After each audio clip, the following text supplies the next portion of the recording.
Peddi cinema నుంచి వచ్చినటువంటి ఒక వీడియో సాంగ్ ఇప్పుడు మొత్తం కూడా సోషల్ మీడియాలో హల్చల్ చేస్తుంది. ఇది దాదాపు 50 మిలియన్స్ దాకా దాటిపోయి కూడా ఇంకా ట్రెండ్ అవుతుంది. యాక్చువల్గా చెప్పాలంటే ఇన్స్టాగ్రామ్లో మాత్రం దీనిపైన ఈ రీల్ పైన మొత్తం కూడా చేస్తున్న పరిస్థితి ఉంది. అంటే యంగ్స్టర్స్ నుంచి ఓల్డ్ మెన్ ప్రతి ఒక్కరు కూడా చేస్తున్నారు. అంతలా ఆకట్టుకుంది ఈ పాట. ఇటు రామ్ చరణ్ డ్యాన్స్ అయితే ఆ సాంగ్ లిరిక్స్ రాసినటువంటి ఆ లిరిక్స్ కూడా ఎంతో అద్భుతంగా ఉన్నాయి. ప్రతి ఒక్కరు దాన్ని హమ్ చేస్తూ పాడుతున్నారు. ప్రస్తుతం మన దగ్గర పెద్ద సినిమాకి లిరిక్స్ రాసినటువంటి బాలాజీ గారు మన దగ్గర ఉన్నారు. బాలాజీ గారి ఫస్ట్ జర్నీ నుంచి కూడా ఒకసారి మనం తీసుకుందాం. ఎందుకంటే ఆయన మొత్తం కూడా హిట్ జర్నీ మొత్తం కూడా. సార్ బాలాజీ గారు, ముందుగా మీకు కంగ్రాచులేషన్స్. పెద్ద సినిమా ఇంకా రిలీజ్కి టైం ఉన్నా కూడా అప్పటిదాకా మెగా ఫ్యాన్స్కి మాత్రం మీరు ఒక మంచి స్టెప్ ఇచ్చారు. దాన్ని వాళ్ళు మంచిగా యూజ్ చేసుకుంటున్నారు. సో ఎలా ఉంది? చాలా బాగుందండి, చాలా హ్యాపీగా ఉంది. అంటే పెద్ద సినిమాలో పాట రాయడం ఎందుకు అంటే కొంచెం మామూలు పాటల కన్నా ఇది ఎందుకు కొంచెం స్పెషల్ అంటే ఏఆర్ రెహమాన్ గారి మ్యూజిక్. అంటే ఫస్ట్ టైం నేను వర్క్ చేస్తున్నాను ఆయనతో. అందువల్ల ఫస్ట్ టైం రామ్ చరణ్ గారితో ఫస్ట్ టైం వర్క్ చేస్తున్నా. అలాగే మా డైరెక్టర్ గారితో ఫస్ట్ టైం వర్క్ చేస్తున్నా. అందువల్ల ఇది కొంచెం స్పెషల్ సాంగ్ అని చెప్పాలి. పాట నేను సిచ్యువేషన్ చెప్పిన తర్వాత రాసిన లిరిక్స్ అన్నీ పాట అందరికీ నచ్చింది, అందరూ హిట్ అవుతుందని చెప్పారు. పాట హిట్ అవుతుందని నాకు నమ్మకం ఉంది. కాకపోతే ఇంత హ్యూజ్ హిట్ అవుతుందని నాకు ఐడియా లేదు. అంటే అంత పెద్ద హిట్ అయింది. అంటే ఏదో ఒక ఉత్తరాంధ్ర మాండలికంలో ఒక గ్రామీణ నేపథ్యంలో ఒక మొరటోడు బండోడు పాడుకునే పాటని ఒక మాండలికం, ఒక ప్రాంతమో, లేకపోతే ఓ 2 తెలుగు రాష్ట్రాలు అంతవరకు తీసుకోవచ్చు పాటని అనుకున్నా. ఈ పాటకి అంటే మీరు లిరిక్స్ ఇచ్చిన తర్వాత ఆయన ట్యూన్ కట్టారా, లేకపోతే ట్యూన్ కట్టకముందే మీరు రాసిచ్చారా? ఎట్లా ఉంది? ఇది ట్యూన్కే రాశానండి. ట్యూన్కే రాసా. ట్యూన్ సంపూర్ణంగా వచ్చిన తర్వాత రాసా. ట్యూన్ రాకముందు ఏవో రఫ్ వర్క్ ఏదో చేశాను. అంటే ఇలా ఉంటే బాగుంటుంది, ఇలా ఉంటే బాగుంటుందని. కానీ ట్యూన్ వచ్చిన తర్వాత ట్యూన్ వేరే ఉంటుంది కదా, దాంట్లో పెట్టలేము. ఒక్కసారి ఆ ట్యూన్ ఏంటో మీరు ఒక్కసారి హమ్ చేయగలరు? ఇప్పుడు చంద్రుల్లో ముక్క జారిందేది నక్క, నా ఒళ్ళంతా ఆడిందే తైతక్క, దీనందాలో లెక్క దీనేషాలో తిక్క, నా గుండెల్లో పోతా ఉందే బుక్క, చికిరి చికిరి చికిరి చికిరి చికిరి సరుకు సామాను చూసి మీసం లేసి వేసే కేక, చికిరి చికిరి గుంటె సొరకెట్టేశాక, ఇలా వస్తుందన్నమాట. ఈ పాట పొలాల్లో ఉన్నోళ్ళు, కార్పొరేట్ ఆఫీసులలో ఉన్నోళ్ళు ఎక్కడ పడితే అక్కడ స్టెప్స్ వేస్తూ అసలుకి ఎంత ఎంజాయ్ చేస్తున్నారంటే ఫుల్ ఎంజాయ్ అవుతుంది. ఇంత ట్రెండ్ అవుతుంది అనే ఎక్స్పెక్టేషన్స్ ఎవరు కూడా చేసి ఉండరు కదా. అంటే ఈ లిరిక్స్ మీకు ఇప్పుడు చెప్తున్నప్పుడు, అంటే ఆ సిచ్యువేషన్ మీకు ఆయన బుచ్చిబాబు చెప్తున్నప్పుడు ఒక మొరటోడు అన్నారు, తర్వాత ఒక ఇంకా హార్డ్గా ఉంటాడు, మొండిగా ఉంటాడు అంటాడు. అంటే ఇందులో హీరో క్యారెక్టర్ మొరటోడు అండ్ మొండిగా ఉంటాడు. సో అలాంటిది చెప్తున్నప్పుడు ఈ పదాలు ఎలా మీరు దాన్ని రాయడం జరిగింది? యాక్చువల్గా ఈ గ్రామీణ నేపథ్యం, ఒక పల్లె ప్రాంతం నుంచి వచ్చిన కథానాయకుడు కాబట్టి, అది కూడా ఉత్తరాంధ్ర. నాది బేసిక్గా విశాఖపట్నం. ఆ విశాఖపట్నం కాబట్టి అక్కడ ఉత్తరాంధ్రలో ఉండే మాండలికం అంతా నాకు బాగా ఐడియా ఉంది, బాగానే. అంటే నేను రాయగలను. అందువల్ల నన్ను చూస్ చేసుకున్నారేమో. మేబీ నాకు ఉత్తరాంధ్రలో మూలలో ఉండే భాష కూడా తెలుసు నాకు. అంటే అక్కడుండే రూరల్లో ఉండేది విజయనగరం, విశాఖపట్నం, శ్రీకాకుళం, ఆ బెల్ట్ మొత్తం. కాబట్టి ఈ గ్రామీణ నేపథ్యం పాట అనేసరికి నాకు సిచ్యువేషన్ చెప్తున్నప్పుడే కొన్ని పదాలు చెప్పినప్పుడు ఆయనకి బాగా అనిపించింది అనమాట. సరే, ముందులో ఒక హీరో, ఒక కథానాయకుని బేస్ చేసుకోవాలి కాబట్టి ముందు ఓపెనింగ్ అలా ఓ చంద్రుల్లో ముక్క, అంటే చరణాల్లో ఉంటాయి ఆ మాండలికం తలకి శబ్దాలు, పదాలు మీరు పాట వినే ఉంటే.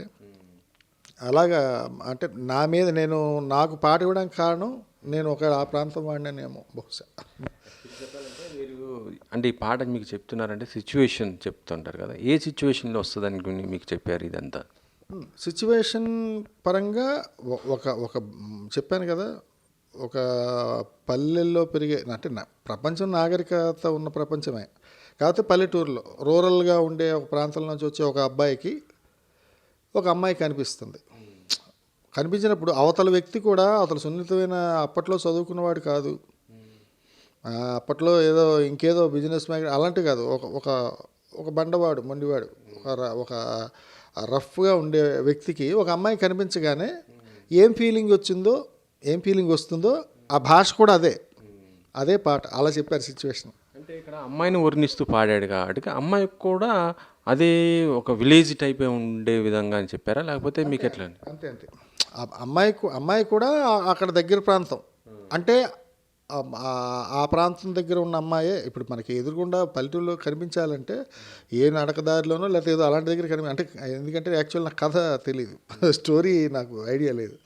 ఆయన చెప్పిందంటే ఒక అమ్మాయిని చూస్తాడు అంతే, ఎక్కడ చూస్తాడు అన్నది కూడా చెప్పలేదు నాకు. నేనేదో ఊహించుకొని రాసిందే. సరే ఎక్కడో చూశాడు, లేకపోతే సంతకి వెళ్ళినప్పుడు అంటే వాళ్ళకి ఉంటాయి కదా పల్లెటూరులో సంతలు ఉన్నప్పుడు ఉంటాయి, అలాంటి వాటి దగ్గర చూశాడు ఏమో, అలాంటి దగ్గర చూసినప్పుడు అతని తాలూకా ఆ రఫ్ ఏ లాంగ్వేజ్ ఏది ఉంటుందో అది పెట్టి పాడేస్తాడనమాట. అదొక ప్రేమ పాటలాగా అది కూడా. ఇప్పుడు మీకు సిచ్యువేషన్ చెప్పినప్పుడు ఆ ట్యూన్ విన్నప్పుడు మీకు వెంటనే థాట్స్ వచ్చినాయా ఈ లిరిక్స్ అన్నీ, లేకపోతే టైం తీసుకున్నారా?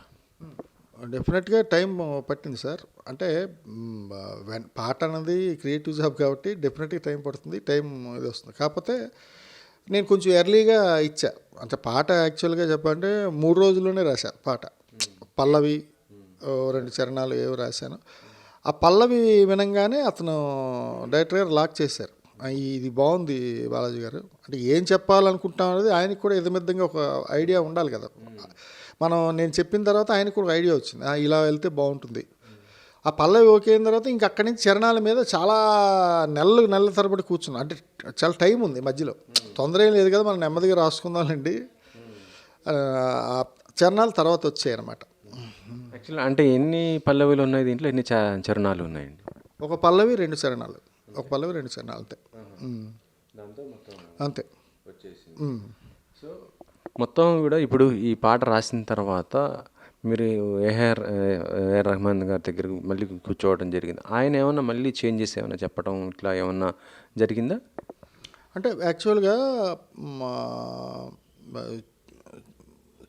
చూన్ అదే ఉంచారు అన్నీ, అంటే యాజ్ టీజ్గా ఉన్నాయి. ఒక చిన్న మార్పులు చికిరి అన్నవి అక్కడ ఇక్కడ కొన్ని దగ్గర వేశారన్నమాట. కొన్ని 2 పదాలు తీసేసి చికిరి అని వేశారు. అంటే చికిరి అన్నది రిజిస్టర్ అవ్వడం కోసం, అది చికిరి సిగ్నేచర్ మీద నడుస్తుంది మొత్తం ఈ పాట అంతా. అది కాయినింగ్ వర్డ్ అదే కాబట్టి.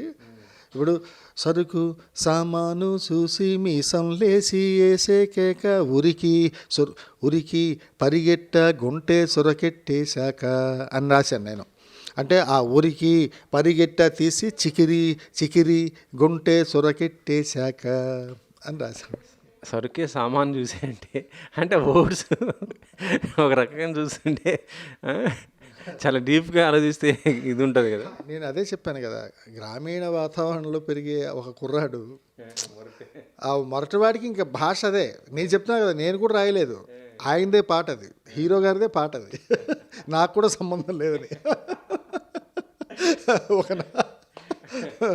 అంటే ఇది మన మామూలుగా మాటలు చెప్పుకోవాలంటే సరిగ్గా ఒక రకంగా ఇది అమ్మ ఇదేంటో అమ్మాయిని టీచ్ చేస్తున్నాడా ఇదే అనుకుంటాం. ఇదేంటంటే మ్యూజిక్లు ట్యూన్లు అంటే ఆయన మొరటతనంలో ఆయన ప్రేమ అది, ఆయన అంత డీప్గా ప్రేమించాడనమాట. అలా వాళ్ళు. ఈ సాంగ్ రికార్డింగ్ ఉన్నారా, మీరు ఉన్నారా? నేనున్నాను. ఇంచుమించు రెహమాన్ గారితో ఒక 1.5 hours నుంచి 2 hours వరకు కూర్చున్నాం ఆయన పక్కనే. ఆయన కన్సోల్లో ఉండే అవతల ఎదురుగుండా సింగర్ పాడడం, మేము చెప్పడం, ఇవన్నీ జరిగాయి. ఎన్ని రోజులు రికార్డింగ్ చేశారు? అంటే ఎక్కువ ఒక 1 night, అంటే 1 night మామూలుగా మేము వెళ్ళినప్పుడు పాటని మామూలుగా బేసిక్ రికార్డింగ్ అయిపోయింది. అంటే ఒక రఫ్ రికార్డింగ్ అంటారు చూసారా, అలాగ అయిపోయింది ఆ రోజు. ఆ తర్వాత మళ్ళీ అంటే బేసిక్ కూడా కాదు, అది పెద్ద సింగర్ ఎవరో పాడారు. మళ్ళీ రెండోసారి వచ్చింది మోహిత్ చౌహాన్ గారు. అలాగా అంటే పాటని మన డైరెక్టర్ గారు ఎక్కడ కాంప్రమైజ్ అవ్వలేదు. అంటే మన తెలుగు శ్రోతకి బాగా వినిపించాలి, తెలుగు పదాలు స్పష్టంగా ఉండాలి. మన వాళ్ళు చిన్న తప్పు వచ్చినా పట్టుకుంటారు కదా, అందుకోసం దగ్గరుండి ఆయన బుచ్చిబాబు గారు పాడించారు, మళ్ళీ 2-3 సార్లు పాడించారు, చాలా జరిగాయి. ఇక్కడ యాక్చువల్ చెప్పాలంటే రెహమాన్ గారు మొత్తం వర్క్ కూడా నైట్ పూటే చేస్తారు కదా, మీరు మొత్తం నైటేనా? నైటే చేసా. మేము చెప్పాం కదా, నేను 7:30 అలా వెళ్ళాం, 7:30 ఆ టైంకి వెళ్ళాం. తెల్లవారు 5 గంటలకు మళ్ళీ బ్యాక్ వచ్చాం ఆ హోటల్స్కి. ఎక్కడ చేశారండి? చెన్నైలో వారి స్టూడియోలో, రెహమాన్ గారి స్టూడియో ఉంటుంది. ఆయన ఇల్లు స్టూడియో ఒకటే అనుకుంటాను, అక్కడే చేసాం. ఈ రికార్డింగ్ టైంలో ఏమేమి జరిగాయి సంఘటనలు అసలు? రికార్డింగ్ సమయంలో అంటే మేము నాలాంటి వాడికి, నాకేంటి ఫస్ట్ టైం కాబట్టి రెహమాన్ గారితో చేయబోతున్నా, నాకు ఒక ఎక్సైట్మెంటు, ఓ చిన్న టెన్షను ఇలా ఉన్నది. అలాగే మా డైరెక్టర్ గారు, ఆ పక్కన వచ్చే అసోసియేట్, ఇంకెవరో పెద్ద కోడైరెక్టర్ ఎవరో వచ్చారు. ఇంకా ఆయన రెహమాన్ గారి స్టూడియోలో చాలా బిజీ ఉంది. అప్పటికి కింద మేము వెళ్ళేటప్పటికి మణిరత్నం గారు ఉన్నారు కింద. అది పొన్నియిన్ సెల్వం సినిమా ఏదో అవుతుంది, దానికి ఈయన మ్యూజిక్ అనుకుంటా. ఆయన పాపం 3 అవర్స్ నుంచి అలా కూర్చొని ఉన్నారు. మేము వెళ్ళినప్పుడు కూర్చొని మేము చూసాం 8 గంటలకి, మళ్ళీ 12 అప్పుడు చూసాం అక్కడ కూర్చొనే ఉన్నారు. అంటే అతను ఈయన కోసం వెయిట్ చేస్తున్నట్టున్నారు ఏదో సంథింగ్. అంటే ఈ సాంగ్ అప్పుడు రికార్డ్ చేశారు ఇది? అంటే అదే బేసిక్ రికార్డింగ్, స్టార్టింగ్ రికార్డింగ్ అయింది ఆ టైంలో. పైన మేము ఈయన మా దగ్గరికి వచ్చినప్పుడు 9:30 అలా టైంలో వచ్చారు, మళ్ళీ 11:30 కిందకు వచ్చేసారు. ఆ తర్వాత మళ్ళీ పైకి వెళ్ళి అదే ఆయన మళ్ళీ రెస్ట్ తీసుకోవడానికి దేనికో వెళ్ళారు, రిఫ్రెష్ అవ్వడానికో, మళ్ళీ ఇంట్లోకి వెళ్ళారు. నేను ఇప్పుడు ఐల్ బీ బ్యాక్ 1 అవర్ అన్నారు అని వెళ్ళారు. మళ్ళీ అంటే 1:30 అవర్ వెళ్ళారు, 2:30కి మళ్ళీ వచ్చారు. ఆ తర్వాత మళ్ళీ మణిరత్నం గారితో కూర్చున్నారు. యాక్చువల్లీ చెప్పాలంటే డేలో మన వర్క్ అంతా డేలో ఉంటుంది, ఆయన వర్క్ నైట్ ఉంటుంది. మీకు ఎట్లా అనిపించింది నైట్ పూట అంటే వర్క్? అబ్బా ఇది మా అందరూ ఆల్మోస్ట్ ఆల్ క్రియేటివ్ ఫీల్డ్లో, సినిమా ఫీల్డ్లో నైట్ పెద్ద విషయం కాదు. ఇప్పుడు నేను రాత్రిపూటే రాస్తాను, నేను నైటే రాస్తాను. అంటే కొంచెం ప్లెజెంట్గా ఉంటుంది కాబట్టి, ఎవరు పిల్లలు కూడా ఎవరు ఉండవు, అరుపులు కేకలు ఉండవు కాబట్టి ప్లెజెంట్గా నా రూమ్లో నేను కూర్చొని రాసుకుంటాను. అప్పుడే అదే అంటే కరెక్ట్ టైం అది మనకి. కొంచెం నా తెల్లారుజాము 3-4 అయితే బ్రహ్మ ముహూర్తం కూడా, మంచి చిన్న రిఫ్రెష్మెంట్ ఉంటుంది ఆ టైంలో. కాఫీ తాగి మంచి మాట్లాడేస్తే. ఈ పాట రికార్డింగ్ అయిన తర్వాత చరణ్ గారికి వినిపించినప్పుడు ఆయన ఏమన్నారు అసలు? అంటే యాక్చువల్గా హీరో గారికి వినిపించినప్పుడు నేను లేను, మన డైరెక్టర్ గారే ఉన్నట్టున్నారు. అంటే 1-to-1 మాతో ఎప్పుడు హీరో గారితో నేను ఎప్పుడు ఇంటరాక్ట్ అవ్వలే. అంటే ఆ సందర్భం రాలేదు, వాళ్ళు షూటింగ్లో ఎక్కడో ఉంటారు. నేను వెళ్ళినప్పుడు ఎప్పుడు మన డైరెక్టర్ గారితో కూర్చోవడం, అయితే ఒకవేళ సెట్కి వెళ్ళినా క్యారవాన్లో కూర్చోవడం, ఏదో 2-3 కరెక్షన్లు, ఒక పావు గంట డిస్కషన్ చేసుకుని మళ్ళీ వెళ్ళిపోవడం, డిస్పర్స్ అయిపోవడం. అంతేగాని మళ్ళీ సెట్లోకి వెళ్ళి పరిచయం అయ్యలేదు. నేను 2-3 సార్లు వెళ్ళాను సెట్కి. అంటే ఆ రోజు ఒక్కసారి వచ్చినట్టున్నారు హీరో గారు. ఆ టైంలో చాలా హెక్టిక్, ఏదో చాలా క్రూషియల్ ఈ గ్లింప్స్ వచ్చింది కదా, ఆ షూట్ జరుగుతుంది ఆ రోజు, ఈ బ్యాట్తో కొట్టడం. ఎక్కడ చేశారు సార్ ఇది సాంగ్ షూట్? సాంగ్ షూట్ శ్రీలంకలో చేశారు, పూణేలో చేశారు. ఇంకేదో అంటే నాకు తెలిసిన వరకు సుమి, అంటే ఎక్కడున్నారంటే ఫలానా పాట, అంటే ఆ ప్రతి దగ్గర 2 రోజులు అలా చేశారు, దాదాపు 12 రోజులు ఎంత చేశారు పాట. మరి అంటే ఈ పాట ఇంత హిట్ అయింది కదా, మరి చరణ్ గారి నుంచి మీకు ఒక మెసేజ్ కావాలి ఇట్లా ఏమైనా రాలేదా అసలు? ఏం రాలేదు సార్. అంటే మరి ఏమైనా వస్తుందేమో భవిష్యత్తులో, వెయిట్ చేయాలి.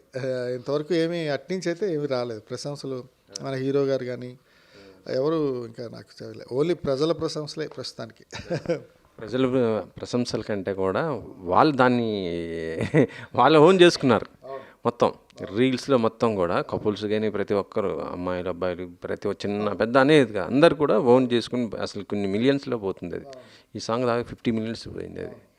సో అంటే ఈ క్రెడిట్ అంతా కూడా మీకే వస్తుంది, ఆ లిరిక్స్ మీకే కాబట్టి ఇది. సో ఇప్పుడు దీంట్లో ఎన్ని పాటలు రాశారు? నేను ఒక్కటే రాశాను సార్, నేను ఒక్కటే రాశాను. అంటే నాకు ఒకటే ఇచ్చారు, ఒకటే కంప్లీట్ చేశాను. ఇది ఇప్పుడు ఆల్రెడీ జరిగిపోయి 1 year అయిపోయింది కాబట్టి నేను ఒకటే రాశాను. ఇప్పుడు చెప్పండి, అంటే ఈ సాంగ్, ఈ పెద్ద సాంగ్ పక్కన పెడితే దీనికి ముందు బిఫోర్ కూడా మీరు చాలా సాంగ్స్ రాశారు, కానీ అంత గుర్తింపు రాలేదు, ఎందుకని? అంటే గుర్తింపు అంటే అది ఒక విధంగా అది ప్యూర్లీ మై మిస్టేక్ అని అంటాను. ఎందుకంటే నేను కెమెరా ముందుకు రావడం చాలా తక్కువ, ఎప్పుడు పాట ముందు కూర్చోవడం కానీ, అంటే వెళ్ళి మనం బయట ప్రపంచంలో అందరికి కనిపించాలి అలాంటివి ఎప్పుడు చేయలేదు. అంటే తక్కువ చేశాను, కానీ ఎవరైనా పిలిస్తే ఒకసారి వెళ్ళడం, ఒక ఇంటర్వ్యూ చేయడం, వచ్చేయడం అంతే. పెద్ద ఎక్కడికి నేను కూడా ఎవరిని అడగలేదు, నన్ను కూడా ఎవరు పిలవలేదు. మీ ఫస్ట్ సినిమా పాట ఏది సార్? అదే ఆర్య టూలో ఉప్పెనంత ఈ ప్రేమకి గుప్పెడంత గుండె ఏమిటో చెప్పలేని ఈ హాయికి భాషే ఎందుకో ఇది రాశాను. అది ఆర్య టూ సినిమాలో. దాదాపు ఈ సినిమా వచ్చి దాదాపు ఒక 15 ఇయర్స్ దాటింది అనుకుంటా కదా. 14 ఇయర్స్ అంతే, 15 ఇయర్స్. దాని తర్వాత ఏం రాశారు? దాని తర్వాత చాలా రాశాను. మిస్టర్ పర్ఫెక్ట్ రాశాను. మిస్టర్ పర్ఫెక్ట్ డోలు డోలు డోలు బాజే అని ఉంటుంది దాంట్లో. అది వాళ్ళ సిస్టర్ మ్యారేజ్ది. దానికి ఒక అక్కినేని గారి అవార్డు ఆయన చేతుల మీదుగా వచ్చింది ఆ సినిమా పాటకి. అండ్ ఈ ఉప్పినంత ప్రేమకి ఆ రేడియో మిర్చి అవార్డు బెస్ట్ అప్కమింగ్ లిరిసిస్ట్ వచ్చింది అవార్డు ఫస్ట్ 2 పాటల్లోనే. అప్పుడు ఉప్పెనంత ప్రేమకు అది కూడా అక్కడ ఒక సంచలనం ఆ టైంలో. అది బన్నీ గారి నుంచి ఎలాంటి కాంప్లిమెంట్ వచ్చింది? బన్నీ గారు క్యాజువల్గా బాగుంది, నైస్ అంటే ఎలా ఉంటుంది సార్, ఇప్పుడు ఎవరు ప్రత్యేకించి ఈ కథానాయకులు కానీ ఎవరైనా వేదికల మీద ఏదైనా కలిస్తే ఒకసారి షేక్ హ్యాండ్ అలా ఉంటుంది, కానీ ప్రత్యేకించి ఎవరికి ఫోన్లు అలా చేస్తారు నాకైతే తెలియదు, నాకు ఎప్పుడు రాలేదు. అలా ఎవరు ఉండరేమో హీరోస్. చెప్పాలంటే ఆన్ స్క్రీన్ మొత్తం కూడా ఆ పాట మొత్తం వాళ్ళే ఉంటారు, హీరో హీరోయిన్ వాళ్ళే ఉంటారు. కానీ ఆ ఆఫ్ స్క్రీన్ ఏంటంటే దానికి రైటర్ ఉంటాడు, ఒక మ్యూజిక్ డైరెక్టర్ ఉంటారు, చాలా ఉంటుంది, వర్క్ వేసి ఉంటాయి. వీళ్ళ అంతా కలిస్తే అది అవుతుంది కదా. సో అందుకే అడిగాను అనమాట. అంటే ఏమో కొద్ది మందికి అలా ఒకవేళ ఏమైనా అలా వస్తాయో కానీ మరి నాకు ఇంతవరకు నా కెరీర్ మొదలు ఇప్పటివరకు నాకు ఎవరు వేదిక మీద కలిస్తే నైస్. ఇప్పుడు నాగార్జున గారి పాట రాశాను, ఇది సొగ్గాడే చిన్నాయన. నీ నవ్వే హాయిగా ఉంది, ఊసే కొత్తగా ఉంది, ఇన్ని నాళ్ళు ఇంత మాయ ఏమైపోయింది అని పాట. అది సూపర్ సాంగ్. అది వేదిక మీద నాగార్జున గారు ఏయ్ బాలాజీ నైస్ సాంగ్ బాగా రాశావు అది రాశాను. దాని తర్వాత దాని సీక్వెల్ బంగారు రాజులో రాశాను 2 పాటలు. అప్పుడు కూడా చెప్పారు నాగార్జున గారు, అలా వేదిక మీద కలిసినప్పుడు చెప్తారు. అంటే ఏదో ప్రత్యేకించి ఫోన్ చేసి అన్నది ఉండదు నాకు తెలిసి అలా. అంటే ఇటు అల్లు అర్జున్కి రాశారు, మన ప్రభాస్కి రాశారు, దాంతోపాటు నాగార్జున గారికి రాశారు, ఇప్పుడు రామ్ చరణ్ గారికి రాశారు. నెక్స్ట్ ఫర్దర్ ఇంకేమున్నాయి? ఫర్దర్ ఇప్పుడు నేను ప్యారడైజ్ ఒకటి రాస్తున్నానండి. మన నాని గారిది రాశాను, మధ్యలో ఎంసీఏ ఒకటి రాశాను కదా మీకు చెప్పలేదు, ఏమండో ఈ నాని గారు చెప్పండో ఈ చిన్ని గారు, అది పెద్ద హిట్. మీ అన్ని హిట్ ట్రాక్ రికార్డ్సే కదా సార్, కానీ అసలు మీరు కనపడలే, కానీ మీ పాటలు మాత్రం కనబడుతున్నాయి. చాలా ఎక్కువ వెళ్ళి మరి అలా అయితే F2లో గిర్రా గిర్రా గిర్రా తిరుగుతాందే బుర్రా అదో పాట దాంట్లో రాసి F2లో. దాని తర్వాత బంగారు రాజు మన ఇప్పుడు ప్యారడైజ్ అంటున్నారు కదా, ఆ ప్యారడైజ్ అయిపోయిందా రాయటం? లేదు, అంటే ఇప్పుడు ప్రజెంట్ ఇప్పుడు ఇంకా వండుతున్నాను అనమాట వేడిగా. అది ఇంకా అవస్థ. ఇంకా దానికి మ్యూజిక్ అనిరుద్ధ్ గారు, అలాగే దుల్కర్ సల్మాన్ సినిమా ఒకటి రాస్తాను. అంటే ఇప్పుడు ప్యారడైజ్ అంటున్నారు కాబట్టి అంటే అది అంటే సాంగ్ ఎలా మాస్ లాగా ఉంటుందా లేకపోతే ఎట్లా? అది సిచ్యువేషన్ వరకు. ఇప్పుడు ఏంటంటే నాకు దొరికిన సిచ్యువేషన్స్ అన్నీ ఇంకా ఆ సందర్భం వరకే ఏదో చెప్తున్నారు. నాకు కూడా ఇది అదొక మాస్ ఎలిమెంట్ ఉన్న సాంగ్, అది కూడా mass element song. So Balaji గారు, ఇప్పుడు అసలు మీకు ఇండస్ట్రీకి రావడానికి ఏంటి రీజన్? ఎవరు ఏంటి మీ వెనకాల బ్యాక్ ఎవరున్నారు? అసలుకి ఎవ్వరు లేరు సార్. మా కుటుంబం, మా పరివారంలో మా 4 ఫాదర్స్ ఎవ్వరూ లేరు సినిమా ఫీల్డ్లో. నాకేంటంటే ఈ సాహిత్యం కొంచెం చదువుకున్నాను నేను. ఆ చదువుకోబట్టి పాట అన్నది మనం రాయొచ్చు అన్నది నాకు ఒక ఐడియా. పాట అన్నది మనం ఎందుకు రాయకూడదు, ఎక్స్ప్రెషను. ఏం చదువుకున్నారు సార్? నేను ఎంఏ చదువుకున్నాను, ఎంఏ తెలుగు. సో తెలుగు సాహిత్యం మీద మీకు మొత్తం ఇది అంతా బాగుంది. అది అంటే ఇప్పుడు మొత్తం కూడా మీకు వస్తున్న సాంగ్స్ అన్నీ ఏ రూటెడ్లో ఉన్నాయి అంటే మనకు అర్థం అవ్వలేదు. అంటే మీకు వస్తున్నటువంటి సాంగ్స్ అన్నీ కూడా ఏ రూటెడ్ అంటే అంటే ఒక ఆర్టిస్ట్ అనుకోండి, ఒక క్యారెక్టర్ చేస్తే అలాంటివి ఎక్కువ చెప్తూ ఉంటారు, ఈ క్యారెక్టర్కి ఇది చేస్తే ఇలాంటివి అలా ఉంటాయి కదా. అట్లా ఒకటి అలాగని లేదు. ఇక్కడ 2 విషయాలు ఏంటంటే నేను అన్ని రకాలు రాశాను. రెండో విషయం ఏంటంటే అసలు ఎలాంటి పాట చెప్పినా రాయగలగాలి, అప్పుడే లిరిసిస్ట్. ఇప్పుడు నేను అమ్మవారి పాట రాయగలను, అలాగని ఐటమ్ సాంగ్ కూడా రాస్తాను ఐటమ్ సాంగ్ కూడా. అంటే అది ఏదైనా అన్ని పాటలు ఐ కెన్ రైట్, నేను రాయగలను, ప్రాబ్లం లేదు. ఎందుకంటే భాషకు మనకు కొదవలేదు, పెన్ను తీస్తే పాటే వస్తుంది. ఇంకా పెన్ను తీస్తే పాట అంటే ఎన్ని రోజుల్లో రాయగలుగుతారు లేదా ఎన్ని గంటల్లో రాయగలుగుతారు? అది సందర్భాన్ని బట్టి ఉంటుంది సార్. ఒక్కోసారి ఇప్పుడు నేను ఎప్పుడో 2015 అనుకుంటా, సుకుమారుడు అనే ఓ సినిమా వచ్చింది, సాయి కుమార్ వాళ్ళ అబ్బాయిది. అర్జెంట్ కావాలి పాట సార్, ఒకసారి స్టూడియోకి వస్తారా అంటే అక్కడ కూర్చొని 20 నిమిషాల్లో రాశాను ఆ పాట. దాంట్లో టైటిల్ సాంగ్ కూడా ఉంటుంది, సుకుమారుడు సుకుమారుడు అని. అది అలాగా రాసి అక్కడే రాసేసి అక్కడే డబ్బులు తీసుకుని వచ్చేసాను. సరే, డబ్బులు అంటున్నారు కాబట్టి చెప్తున్నా. ఇప్పుడు ఈ పెద్దకి ఈ చికిరి సాంగ్కి ఎంత తీసుకున్నారు? ఇవన్నీ ప్రొఫెషనల్గా అలానేలేండి, బాగానే తీసుకున్నా. అంటే ఒక పెద్ద హీరో కాబట్టి బాగానే తీసుకున్నా. బాగా అంటే మ్యాక్సిమం ఏంటంటే ఒక సాంగ్ ఇప్పుడు తీసుకుంటున్న వాళ్ళు నాకు తెలిసి అయితే ఒక 10 lakhs నుంచి 15 lakhs ఎబో తీసుకున్నారు. అంత బాగా కాదు, నేను అంత బాగుంటానా చెప్పండి మీరు. మీ పాటలన్నీ హిట్ ట్రాక్ రికార్డు కదా. అంటే ఇది పెద్ద సినిమా, బడ్జెట్, పెద్ద హీరో, పెద్ద పాట, ఇంత బ్లాక్ బస్టర్ హిట్ అయింది అంటే మీ కాంట్రిబ్యూషన్ ఎక్కువ ఉంది కాబట్టి మీకు ఎంత వచ్చింది? ఇన్కమ్ ట్యాక్స్ రైడింగ్ అవుతుంది సార్ మీరు ఇలాంటివన్నీ అడిగితే. లేదు, బాగానే ఇచ్చారు. అంటే ఒక మంచి ఫిగరే. మంచి ఫిగరే. కాకపోతే ఏం చెప్పాలంటే ఈ పాటకి సగం వాళ్ళకి డబ్బులు వచ్చేసి ఉంటాయి నాకు తెలిసి. 50 minutes అది దానికి అంటే రెవెన్యూ కూడా ఎక్కువ బాగా ఇదే. అంటే అవతల రెహమాన్ గారిది కాబట్టి ఫస్ట్ మ్యూజిక్ కంపెనీస్ కూడా వాళ్ళు ఇప్పుడు టీ సిరీస్ తీసుకున్నారు, వాళ్ళు కూడా చాలా హ్యూజ్ అమౌంట్ పే చేస్తారు రెహమాన్ గారు అంటే. ఆడియో రైట్స్ కూడా చాలా ఎక్కువ దీంట్లో వెళ్తాయి, ఆ ప్రాబ్లమే ఉండదు వాళ్ళకి. అందులో రామ్ చరణ్ గారి హీరో, ఏఆర్ రెహమాన్ గారి మ్యూజిక్ అంటే అది తక్కువకి వెళ్తుంది, చాలా ఎక్కువ. అప్పుడు దాని గురించి కూడా ఈ ఛానల్స్లో చెప్పారు, ఒక 50 కోట్లకి ఎంతకో ఆడియో రైట్స్ కొన్నారు అని. నేను అదే విన్నాను, నాకు లెటర్గా తెలియదు కానీ చెప్తున్నా అలాగుంటుంది. అంటే ఈ మధ్య ఏంటంటే ఎవరైతే మ్యూజిక్ చేస్తారో వాళ్ళకి ఈ తర్వాత కూడా కొంత కాంట్రిబ్యూషన్ ఇది ఇస్తుంటుంటారు. లిరిక్స్ కూడా అంతే ఇప్పుడు మధ్య ఇస్తున్నారు కదా మీకు అది. సో అలా మీరు ఇప్పుడు రాసిన సాంగ్స్కి ఏమైనా తీసుకున్నారు అట్లాగా? నాకు ఇంకా ఎడిషనల్గా ఏం రాలేదు. అంటే మీరు అన్నది ఏంటి, రైట్సా? ఈ ఐపీఆర్ఎస్ రైట్స్ అని ఉంటాయి, అవి ఎప్పుడో చాలా ఒక 6 నెలల తర్వాత వస్తాయి అవి. అంటే ఇప్పుడు వచ్చే మనం ఇప్పుడు విత్తనం వేసినట్టు అది మొక్క అయ్యి కాయ కాసి పళ్ళు అవ్వాలి, పెద్దకి వస్తుంది, పెద్దకి కూడా వస్తాయి. ఏదైనా మనం రాసిన పాట మన పేరుని అక్కడ రిజిస్టర్ అయిపోతుంది, ఆటోమేటిక్గా దాని డబ్బులు జనరేట్ అవుతాయి. అది రైట్స్ అన్న రాయల్టీ. అయితే ఓన్లీ మీరు ఈ పాటకి రికార్డింగ్కి వెళ్ళారు కానీ ఇటు షూటింగ్ ఎప్పుడు వెళ్ళలే? అక్కడికి షూటింగ్ తక్కువ వెళ్ళా, అంటే అదే చెప్తున్నా, 2 సార్లు వెళ్ళి ఉంటాను, నాకు గుర్తుంటే 2 సార్లు వెళ్ళా, 2-3 సార్లు ఈ సాంగ్కి వెళ్ళా. అంటే వీళ్ళు ఎక్కడో దూరంగా చేశారు, ఎక్కడో మైసూర్ వెళ్ళారు ఒకసారి, అక్కడెక్కడో చేశారన్నారు, పూణేలో చేశారన్నారు, శ్రీలంకలో. నేను బయట అటాక్ కబుర్లే, నేను ఎప్పుడు మరి అంటే మనం ఒకసారి పాట రాసిన తర్వాత ఎక్కువ సినిమా వాళ్ళతో మరో పాటలో ఉంటాం కదా, వేరే అలాంటి సందర్భం. అయితే మీకు సిచ్యువేషన్ చెప్తున్నప్పుడు హీరో మొరటోడు కొద్దిగా థింగర్ ఇట్లా ఉంటాడని చెప్పారు కదా, మొండోడిగా ఉంటాడని చెప్పారు.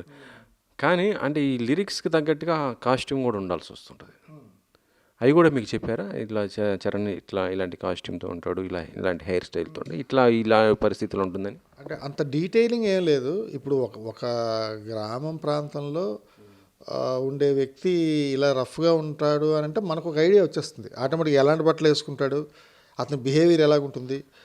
అందులో పోస్టర్స్లో హెయిర్ కూడా చాలా పెద్దది ఉంది కదా. అంటే ఇప్పుడు విలేజ్లో కూడా మంచి ఫాస్ట్గా ఉంటున్నారు పిల్లలకి, యూత్ అంతా. సినిమా కథ కదా సార్ ఇది, సినిమా కథలో వేరే ఉంటాడు కథానాయకుడు, అది మనం ఊహించిన కథానాయకుడు ఉండడు. కాబట్టి సినిమాటిక్గానే ఆలోచించి నేను రాశాను. ఎప్పుడుది ఇది ఏ బ్యాక్డ్రాప్లో ఉన్న స్టోరీ అని? 90s ఎప్పుడో జరిగేది అన్నారు. అంటే యాక్చువల్లీ ఏంటంటే మనకి ఈ సినిమా అనౌన్స్మెంట్ వచ్చినప్పుడు ఒక టాక్ బాగా వినిపించింది, ఇది కోటి రామూర్తి గారి బయోపిక్, ఇది ఇలా ఆ లెవెల్లో ఉంటుంది అనేసి. అంటే మీరు చూస్తున్న దాన్ని బట్టి మీకు ఎట్లా అనిపించింది? చెప్పాలంటే మీకు అదేనా తెలుసు, నాకు అది కూడా తెలుసు చెప్తున్నా. అంటే కథ గురించి ఎప్పుడూ పట్టించుకోలేదు. అటు వాళ్ళు స్పోర్ట్స్ బ్యాక్ డ్రాప్ అని ముందులో టీవీలో ఛానల్లో వస్తుంటే నేను అది విన్నాం. తర్వాత నేను డైరెక్టర్ గారి దగ్గరికి వెళ్ళినప్పుడు ఓన్లీ సిచ్యువేషన్ వరకు చెప్పారు. అంటే ఆ కథని ఎక్కువసేపు డైరెక్టర్తో ఇంటరాక్షన్ ఉండదు చెప్పినప్పుడు. వాళ్ళు కలిసినప్పుడు కూడా ఓ పావు గంట, ఒక అరగంట మ్యాక్సిమం ఈ సిచ్యువేషన్, ఈ పాట లిరిక్ ఇది అలా మాట్లాడతాను, సిచ్యువేషన్ వరకే చెప్పారు. కథ ఏమీ తెలియదు నాకు నిజంగానే. అంటే అట్లా సిచ్యువేషన్ వరకే చెప్తే మీకు ఎట్లా రిసీవ్ చేసుకుంటారు? ఎలా అర్థమవుతుంది? అంటే కొద్దిగా స్టోరీ ఉందనుకోండి, దానికి తగ్గట్టుగా స్టోరీకి తగ్గట్టుగా సీన్కి తగ్గట్టుగా పోవటానికి ఉంటుంది. ఏదో జస్ట్ పలానా ఇలా చెప్పేస్తే ఒకటిలా చెప్పేస్తే దాన్ని ట్యూన్ కట్టాలి, మీరు లిరిక్స్ రాయాలంటే ఇబ్బంది కదా. ట్యూన్ వస్తుంది కదా, ట్యూన్ మీదే రాయాలి మనం. ట్యూన్ వచ్చినప్పుడు ఇప్పుడు వాళ్ళు ఎంత చెప్పారనుకోండి, మనం ఎంత ఊహించుకుంటాం. ఇది కేవలం ఊహే. నా పాట అంటే ఊహ, మీకు తెలిసిందే కదా. నేను ఊహించుకొని ఏదో నేను ఊహించుకొని రాస్తాను. నేను రాసిన ఊహని నా మనసులో ఏదైతే ఉందో, అది ఏదైతే నాకు తెలియదో అది మీరు రాశారు అని చెప్పి ఓకే చేస్తారు. ఊహే. ఇప్పుడు ఏంటంటే పాట ఇలా కాదండి అంటారు, అంటే ఫలానా అలా కావాలని కూడా వాళ్ళకి ఒక ఐడియా ఉండదు. ఈవెన్ డైరెక్టర్ గారికైనా నేను ఏదో చెప్పాలనుకుంటున్నాను, అది మీరు చెప్పండి చూద్దాం అంటారు. ఇప్పుడు చికిరి అనేది అది ఉత్తరాంధ్ర మాండలికమా? ఇట్లా ఉత్తరాంధ్ర మాండలికంలో ఉంటుంది. ఇప్పుడు కూసింతే సూత్తె నీలో వగలు రాసేస్తారుగా ఎకరాలు, నువ్వే నడిచిన చోటంతా పొర్లు దండాలు అని ఉంటుంది.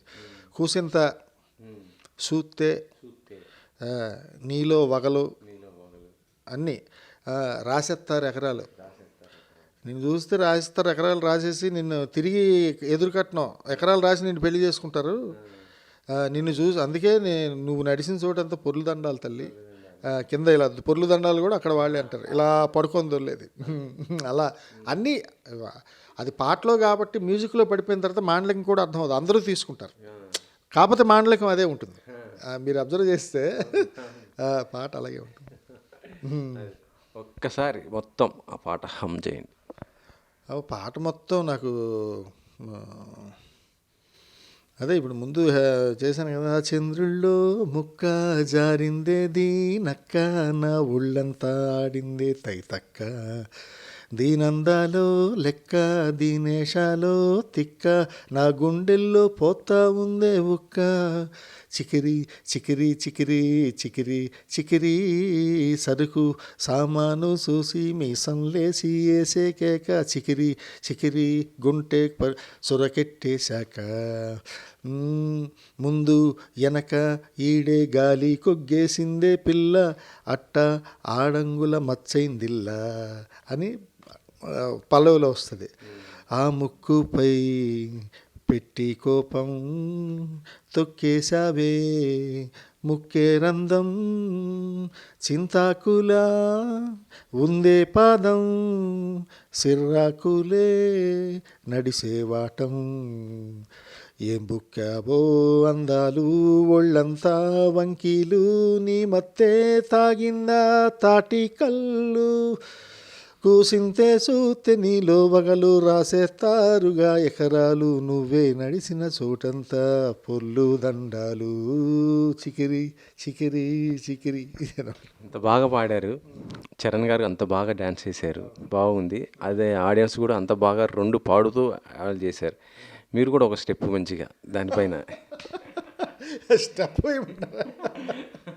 స్టెప్ వేస్తే నేను పెన్ను పట్టుకోకుండా ఇంకేదో పట్టుకొని ఆర్టిస్ట్ని అయ్యేవాడిని. అసలు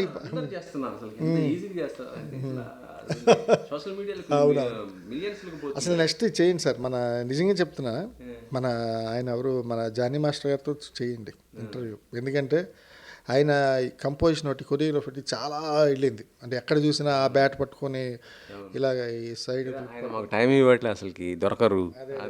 అదే నాకు ఆయనతో చేయండి అంటే ఎందుకు చెప్తా అంటే వాళ్ళని చేయాలి. జానీ మాస్టర్ గారిని చేస్తే అతను అక్కడున్న వివరాలన్నీ నాకన్నా ఎక్కువ చెప్తారు వాళ్ళు. పాట వరకు నేను ఒకసారి ఒక చిన్న స్టెప్ అంతే. మీరు నచ్చే నేను పాటలే మాట్లాడించండి, పాటలు కూడా పాడించారు, ఇంకా డ్యాన్స్ కూడా. వెంకట్ గారు thank you very much. Okay అండి, ఆల్ ది బెస్ట్. ఇంకా మంచి మంచి ప్రాజెక్ట్స్ నెక్స్ట్ ప్యారడైజ్తో పాటు తర్వాత ఇంకా చేయాలి, మెగా హీరోస్తో ఇంకా ఎక్కువ సినిమాలు చేయాలని కోరుకుంటున్నాను. ఆల్రెడీ సినిమా రిలీజ్కి ముందే ఇది మొత్తం కూడా మంచి సోషల్ మీడియాలో ఫుల్ వైరల్ అయిపోయింది సాంగ్. ఎక్కడ చూసినా అన్ని భాషల్లో ఎంత బాగా అయింది. ఇక నెక్స్ట్ మరి ప్యారడైజ్ ఆయన రాస్తున్నారు, అది కూడా అంతే లెవెల్లో బ్లాక్ బస్టర్ హిట్ అవ్వాలని కూడా మనస్ఫూర్తిగా కోరుకుందాము. ఇది కెమెరామెన్ పాషతో వెంకట్ 10 TV.